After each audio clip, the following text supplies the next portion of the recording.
మనకి ఆంధ్రప్రదేశ్లో చూస్తే కోటగిరి విద్యాసాగర్ రావు గారు పట్టుకొచ్చాడు. ఇది భారతీయ జనతా పార్టీ విద్యాసాగర్ రావు గారు పోలవరం పాదయాత్ర చేశాడు ఆయన, పోలవరం సాధన సమితి అని చెప్పేసి. కాబట్టి ఆయన అధికారంలోకి రాలా. అప్పుడు అధికారం కాన్సెప్ట్ కాదు, అధికారం కాన్సెప్ట్ తో మొట్టమొదటి పాదయాత్ర చేసింది రాజశేఖర రెడ్డి. అంతకుముందు అనేక పాదయాత్రలు జరిగినాయి. ఆ పాదయాత్రలన్నీ కూడా ఒక కాజ్ అంటే తాము ఏ ఉద్యమాన్ని అయితే తీసుకుంటారో ఆ ఉద్యమాన్ని ప్రజల్లోకి తీసుకెళ్లడానికి జరిగేటటువంటి, అంటే ప్రచారం కోసం జరిగేటటువంటి, ఆ టాపిక్ ప్రచారం కోసం. బట్ అలా కాకుండా రాజకీయ చైతన్యానికి ఇప్పుడు కాంగ్రెస్ పార్టీ 10 సంవత్సరాల పాటు అధికారానికి దూరం ఉంది.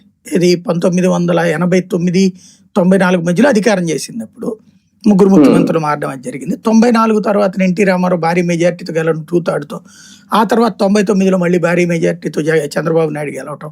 2004 దాకా లేదు కాంగ్రెస్ పార్టీ అధికారం. ఇక తర్వాత అధికారం వస్తుందో లేదో తెలియదు అన్నటువంటి స్టేజ్ వచ్చేసింది కదా. అప్పుడు పాదయాత్ర చేసినటువంటి వాడు రాజశేఖర రెడ్డి. ఆ పాదయాత్ర సందర్భంగా క్యాడర్లో నైరాశ్యంతో ఉన్నటువంటి క్యాడర్, ఇప్పుడు ప్రతి ఒక్కడు కార్యకర్త వచ్చి రాజశేఖర రెడ్డిని కలవలేడు, రాజశేఖర రెడ్డి వెళ్ళి ప్రతి కార్యకర్తని కలవలేడు, ఇంటి దగ్గరికి వెళ్ళి రాలేడు కదా. లేదా సభ పెట్టినప్పుడు ఆ సభ మీదనే ఉంటుంది, అంతకు మించి ఉండదు కదా. సభ అంటే ఆ టైంలో మాట్లాడతారు, స్టేజ్ మీద మాట్లాడతారు, కింద చెయ్యి ఒప్పగలరు, కానీ కార్యకర్తలు అందరితో మమేకం అవడం కుదరదు కదా.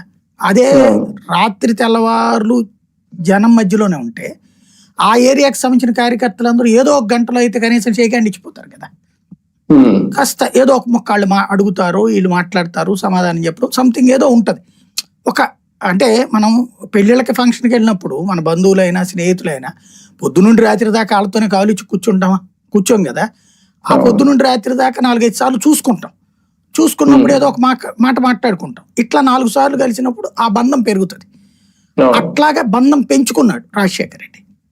అయితే తర్వాత తను ముఖ్యమంత్రి అవ్వడం ఒక ఎత్తు, ముఖ్యమంత్రి అయ్యాక కూడా ఆ రేపో మెయింటైన్ చేశాడు అతను. ఎట్లా